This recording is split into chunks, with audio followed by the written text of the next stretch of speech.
Hi friends, welcome to Amaravati capital updates. నేను అమరావతికి సంబంధించి ప్రతి నెల రివ్యూ అప్డేట్ ఇస్తా అని చెప్పా కదా. ఇది వచ్చేసి డిసెంబర్ 2025 రివ్యూ అప్డేట్ అనమాట. ఈ డిసెంబర్ నెలలో అమరావతిలో ఏమేమి అప్డేట్స్ జరిగినో నేను ఒక వీడియోలోనే చూపిస్తాను. అలాగే నేను ఈ మంత్లో ఇవన్నీ అప్డేట్స్ కూడా నేను ఈ వీడియోలో అయితే చూపిస్తాను. అది వచ్చేసి ఒకటి లోక్ భవన్, ఇంకోటి వచ్చేసి శాఖమూరు సెంట్రల్ పార్క్ అనమాట.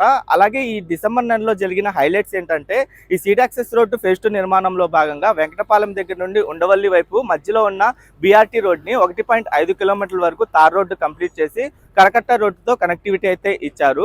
అలాగే ఏంటంటే హైకోర్టులో మొత్తం 16 పోర్లలో 4 నెంబర్ 13కి కాంక్రీటింగ్ అయితే కంప్లీట్ చేశారు. ఇంకా E4 N4 రోడ్ జంక్షన్ దగ్గర భారతరత్న అటల్ బిహారీ వాజ్పేయి గారి కాంస్య విగ్రహాన్ని అయితే ఏర్పాటు చేశారు.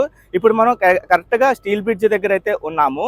నేను ఏంటంటే అమరావతికి సంబంధించిన ప్రతి నెల రివ్యూ అప్డేట్స్ ఇస్తుంటాను. అలాగే అమరావతిలో జరుగుతున్న డెవలప్మెంట్స్ ప్రతిరోజు మీకు షూట్ చేసి అయితే చూపిస్తుంటాను.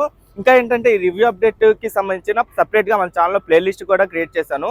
ఆ ప్లేలిస్ట్లో ఏంటంటే లాస్ట్ మంత్కి సంబంధించిన రివ్యూ అప్డేట్ ఉంటుంది, ఈ మంత్కి సంబంధించిన రివ్యూ అప్డేట్ ఉంటుంది.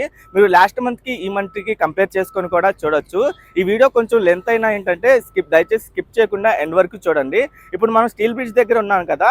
ఈ స్టీల్ బ్రిడ్జ్కి సంబంధించి లాస్ట్ టైం మనం అప్డేట్ ఇచ్చినప్పుడు ఇటువైపు పైలింగ్ జరుగుతుంది. ప్రెసెంట్ ఏంటంటే పైలింగ్ అటువైపు కూడా స్టార్ట్ చేశారు.